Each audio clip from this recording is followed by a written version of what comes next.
I am a PC VR enthusiast. Sometimes actually to a fault. I love my Valve Index. I love my PC. I love building PCs. And I hate this freaking cable tying me to the PC, but I love being able to do whatever I want with VR and my PC. Full body tracking, face tracking, game mods, actually having Discord open while playing games with friends, and probably more than all of it, I love talking about PC VR and getting people into PC-based virtual reality for the first time. And it's not always easy. I mean, try convincing someone that something is so great, you're gonna have to drop $1,000+ right now just to experience it. And that's what I've been doing for 6 years now. Started in 2015 with the Oculus Rift Development Kit 2, and through all the years, I've seen not only PC VR grow up and become a big boy, getting the attention it needs from talented developers. I mean, shit, we got a Half-Life game, and as a PC fan and a VR fan, that's a dream.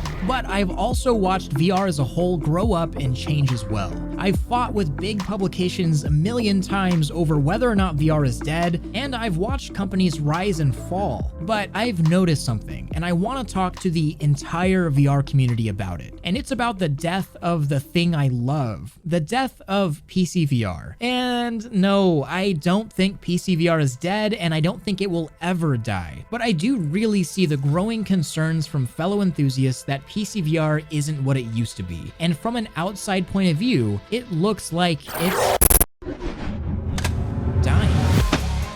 Oculus just announced Lone Echo 2 is the last PC VR exclusive they will be funding. Steam VR hardware surveys show that PC VR usage is down a pretty substantial amount. Actually, the first big drop we've seen in a long time. And be real with me, when was the last really big, great PC VR game release? I think more than a year ago, back when Half-Life Alyx released. We went from 2019, where some of the best VR games ever made released. No Man's Sky got its VR mode, Boneworks, Stormland, Asgard's Wrath, and early 2020 with Walking Dead Saints and Sinners and Half-Life Alyx, and then everything changed. The entire VR market shifted towards the market that was growing the quickest, and that's Standalone VR. And no, don't worry, this isn't about me shitting all over Standalone VR and the Quest or Quest 2. Actually, I love Standalone VR almost as much as my PC. Instead, I want to talk about the future of VR to ease everyone involved, whether you're a Quest user or hardcore Pimax 8KX with a 3090. Let me give you a very brief history of VR and PC VR, because context is honestly really important here when analyzing where we're at and where we're headed. 2016 was an important year for VR as we know it. For the first time ever, 6 Degree of Freedom VR headsets got a full consumer release. You had pretty much two choices, a Vive or a Rift. And the community grew. Developers jumped in to make content for VR, Facebook poured millions into making games for VR, but even then, adoption was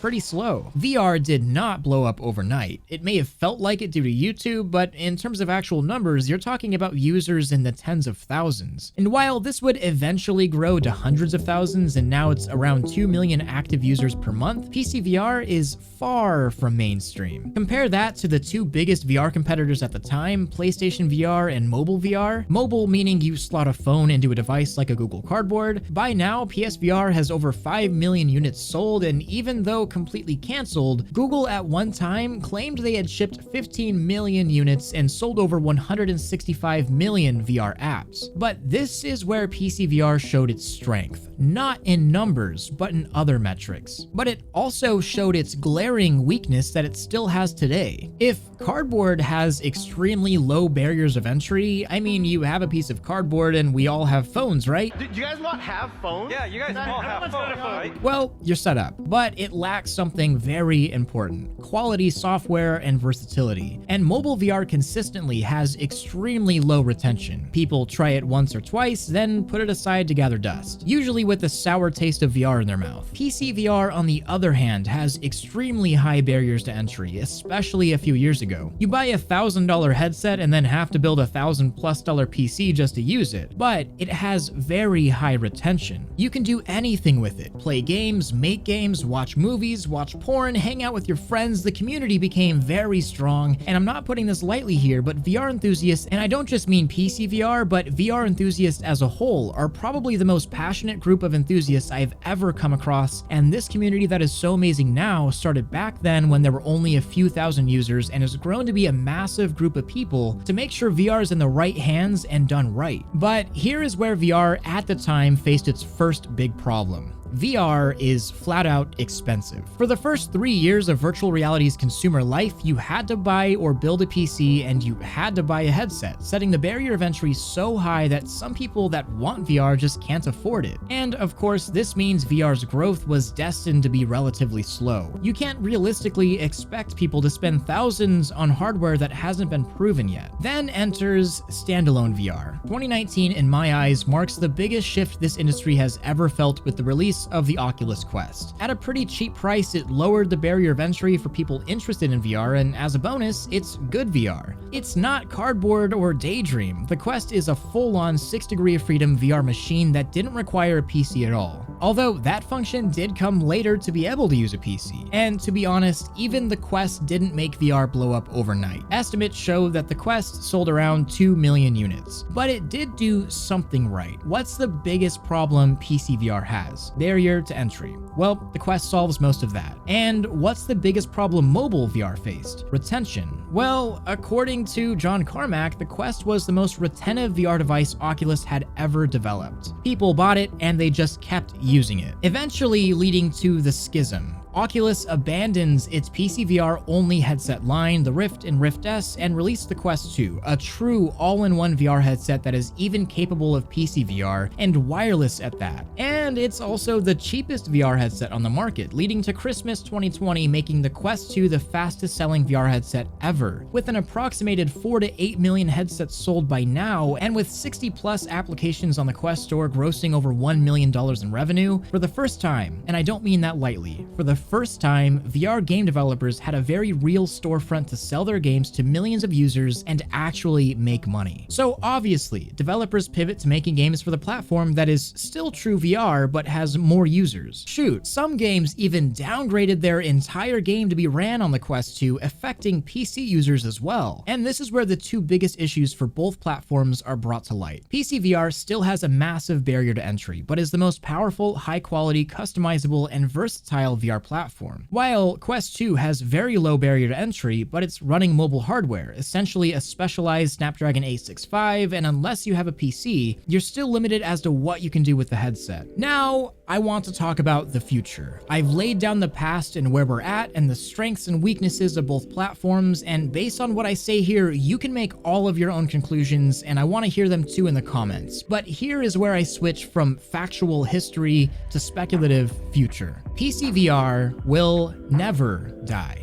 It is forever destined to be the best form of VR with limitless options based on your skill and, more importantly, your budget. No matter how great cloud computing gets or mobile hardware gets, there will always be a group of people that want to locally render their games on a PC, VR or not. And I'll hit hard on the cloud computing in just a second. PC VR will always be the platform that allows you to do anything. You want to build a set of haptic gloves and implement it into Steam VR? Sure. Want to have freaking lasers track your headset with full body tracking so I can be a hot waifu? Sure. Want to buy a VR treadmill, tie up full body tracking with those same haptic gloves and face and eye tracking and stream it for everyone to see on the best games with the lowest latency and the best hardware? Absolutely, if you have the money and the time for it. PC VR will never die. The community is here to stay until there is something legitimately better. And when that time comes, we'll talk about this again. But the only way for it to die is, like I said, something better to come, or for every single modder, enthusiast, PC VR dev, and believer to install Sword Art Online and probably die. But that doesn't mean PC VR doesn't have its problems. There's too much friction for the average user, it's too expensive for the average consumer, and honestly, not everyone wants or even cares about having a platform that allows you to do anything you want. Standalone VR on the Quest 2 is great, but it has legitimately sucked away a lot of the potential for high graphic PC VR quality games, as developers are making games for a place that they can make money on, and I don't blame them one bit, and neither should you. Because Standalone isn't done evolving either. A profitable game today is the leapfrog for a profitable game for the Quest 3 or Quest 4, and eventually for competitors' standalone headsets, and of course, for PC VR. This market is just starting, and it's nowhere near maturity. I think you can all agree that every 6 months or so, the VR industry is almost unrecognizable from what it was just 6 months prior. But I don't even think standalone VR is where VR really hits its stride. Yeah, the barrier to entry is pretty low now for a Quest 2, but it's a limited platform based on its hardware and software. And you have to cough up enough money for a PC if you really want the best out of it. I truly believe that VR will hit its blow-up moment when the strengths of both platforms converge, in the form of very cheap VR headsets, possibly even free, that utilize cloud computing. And whoa, hear me out please. I know people love to hate cloud computing, and I understand why. Cloud computing is complicated and difficult. You have to be connected to the internet. You have to have really fast internet. And even then, latency can be high, compression is a thing making games look worse than they should, and what happens if the internet goes out? You don't even own the game and you can't run it anyways because you have a cheap VR headset that can't do much on its own. Well,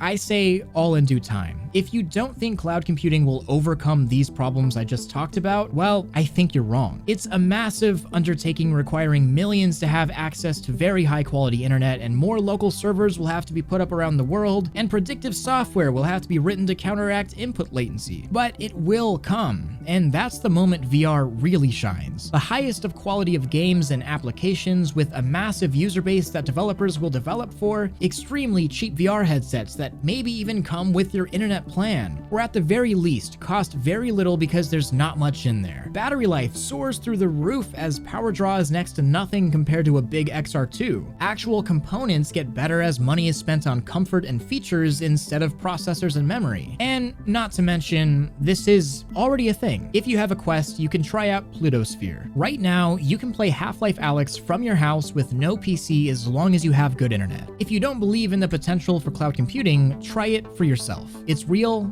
and it works. It's only getting better and the benefits are insane. But how does that affect the PC VR enthusiast? Are we just all destined to be replaced by cloud computing or standalone? Well, I say this doesn't affect the PC VR enthusiast at all. What I'm trying to say here is that as VR grows and blows up and millions of new users flood in, PC VR will likely always be the smallest metric of VR moving forward. Actually, you may even get less attention from the entire industry, but you're also always in the future. It's the very meaning of enthusiast. You're excited and passionate about the medium you're in, and you make it what you want it to be. You don't have to wait for developers to make the next game. You don't have to wait for some massive company like Rockstar to port their game. And you don't have to wait for haptics to care about you and make a cheap set of haptic gloves or full body trackers. You can just do it. And that's where the beauty of PC VR and PC VR enthusiasm will always be. It's your platform, not Facebook's, not even Valve's. It's yours and it's ours to do whatever we want with, and that's why PC VR will never die. Here's another quick word. I said the big important piece, but this also isn't anything against other VR enthusiasts. I do not think that how much money you have or are willing to spend on VR should ever be a judgment on how much of an enthusiast for VR you are. I have met some of the most resourceful and amazing VR people that own nothing but a Quest or no VR at all, and they do some amazing things. This video was purely to address this growing notion about PC VR dying or being dead, and about Quest destroying PC VR, and what I think about the future. To me, it doesn't matter whether you're VR-less, a Quest user, or a pinkies up Valve Index user. You're in VR, and that's all that matters. But I still hold PC VR dear to my heart, and the lack of attention PC has gotten over the past year is something I had to address. Come on and join my Discord server if you want to hang out with other VR enthusiasts just like yourself. Don't forget to like this video if you loved it, subscribe if you want more of this, and hit that freaking bell if you just can't live without it. Much love, Thrill out.